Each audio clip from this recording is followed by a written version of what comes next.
we need to talk Paralives. Yes, the game so many of us were quietly, stubbornly manifesting for December has officially been delayed. And not by a week or two, but all the way to May of next year. So let's get comfy and unpack what's going on. If you're anything like me, you had December 2025 sitting in the back of your brain like a treat you'd been promised. You maybe weren't obsessing over it daily, but you were looking forward to it, that quiet little hope of disappearing into a brand new cozy life sim during the winter months. The idea of building a tiny cabin, customizing your character, exploring a new town, all of that felt like the perfect way to end the year. And then the Paralives team came out and said, actually, we're going to need more time. And suddenly December just sort of emptied out.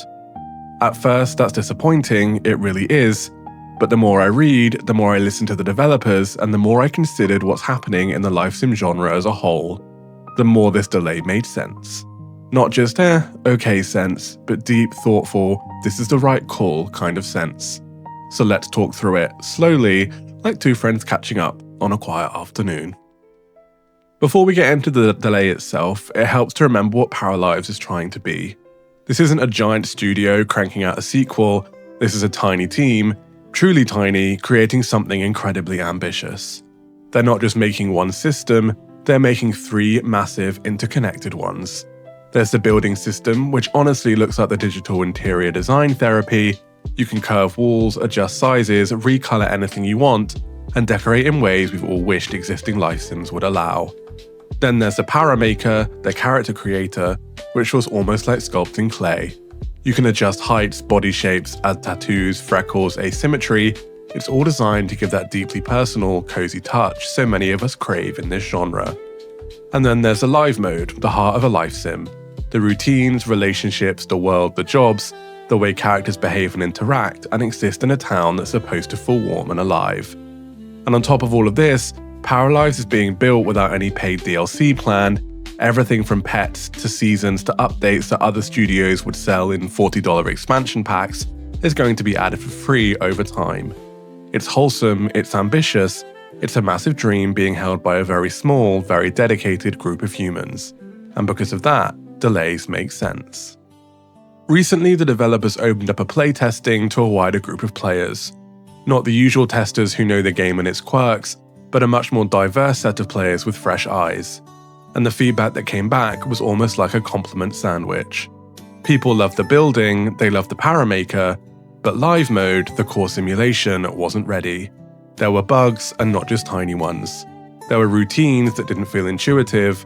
There were moments in the town that felt a little empty, like things weren't interacting the way a life sim needs them to. It wasn't bad, it was just unfinished. And instead of pushing ahead anyway, the team paused. They took a breath and they made the conscious, incredibly mature decision to delay early access from December 2025 to May 2026 because they want your first experience with Paralives to feel cozy and functional and magical, not frustrating or chaotic. Now here's where I want to zoom out a little, because this isn't just about Paralives, it's about what's happening around Paralives, and honestly, the timing of this delay might be one of the smartest moves this team has ever made. Let's talk about the elephant in the room, inZOI. When inZOI was announced, so many life sim lovers were hopeful, the trailers looked gorgeous, the environments were stunning. It had that early buzz of, oh wow, this might actually compete with The Sims, and then the game released and people quickly realised that visuals aren't enough. The world was beautiful, yes, but the depth wasn't there. The relationships were thin, the routines were repetitive, the world felt more like a showroom than a lived-in space. Players walked away thinking this looked amazing, but it doesn't feel alive. That is exactly the situation Paralives wants to avoid. Paralives could have launched it in December with beautiful tools and visuals just like inZOI, but visuals don't carry a live sim, the simulation does. And instead of rushing out something pretty but empty, the Paralives team have essentially said, we've seen what happens when a game releases before the simulation is ready, and we're not going to do that. Then we shift over to the other giant of the genre, The Sims 4. And if you've kept even half an eye on the Sims community lately, you know morale is rough. People are exhausted by DLC bloat, they're tired of paying for packs that feel shallow, updates keep breaking things, and the bug list just grows longer. And then EA ran that big sale that rubbed a lot of players the wrong way. It felt like an attempt to squeeze more out of a system people feel increasingly frustrated with. A lot of long-time Sims players are checking out, they're drifting away, they're annoyed, they're burned out, and they're actively looking for something new, something cozy, something heartfelt, something that doesn't ask for more and more and more from their wallets. Paralives isn't just releasing into a stable genre, it's releasing into a hungry one. A genre full of people who want something new because the alternatives either stumbled or lost the trust of their player base. When you think about it that way, the delay starts to feel kind of brilliant. Paralives isn't just delaying for quality, Paralives is delaying to make sure they enter this space with their foundation solid, not shaky. So what does this delay mean for us, the cozy gamers who are genuinely excited to dig into this game in December? Well, yes, we have to wait longer, that part isn't fun, but it also means the game we eventually play is going to be smoother, warmer, and more alive. It'll have fewer bugs, fewer rough edges, and more soul in the simulation. Think about the games that rushed their early access launches. Think about the first impression they created. That sort of reputation is hard to shake off. Paralives is trying to protect itself from that. They want early access to be the beginning of something gentle and growing, not something players have to forgive and overlook. They know early access won't be a full game, they've been clear about that, but they want the foundation to feel inviting, not disappointing. Like you're stepping into a small cozy town that will grow over time, rather than one that feels unfinished or empty. Now, without going into any major list formats, let's talk naturally about what you can expect in May and what will come later. When early access launches, the heart of Paralives will be there. The building tools, the power maker, the early versions of careers, needs, relationships, and daily life. A small but functional open world town where your characters can start their journey. It won't be huge yet, it won't have every feature under the sun, but it will have enough soul to feel like the beginning of something real. Then over time, and all of this as I said will be offered as free updates, the world will grow. We'll see pets arrive, including the fan favourite horses, we'll get seasons, weather, and deeper relationships. Weddings, family trees, more jobs, more skills, more places to explore, better AI. All of it slowly unfolding like a garden growing month by month. Paralives is designed to blossom through early access, not arrive fully formed.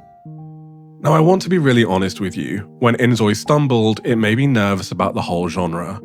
It made me hope that Paralives wasn't going to be another game that launches on visuals alone. And when The Sims 4 kept frustrating its player base, with bugs, pricing decisions, and content that sometimes felt rushed, it made me realize even more how big of a gap Paralives could fill, if they do it right. And this delay, to me, it's a sign they want to do it right. Paralives isn't trying to be inZOI, Paralives isn't trying to be The Sims. Paralives is trying to be Paralives. A cozy, intentionally, thoughtfully built experience. And if the team needs a few more months to honor that intention, especially after everything we've seen in this genre recently, then I'm okay with that. In fact, I'm grateful for it. So yes, Paralives is delayed, and maybe that still stings a little, I completely get it. I was ready to lose myself in this game during Winter 2.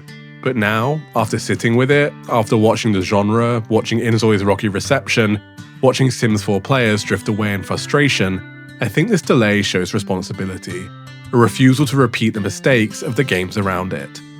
This delay is a team saying, we want you to feel at home in this world.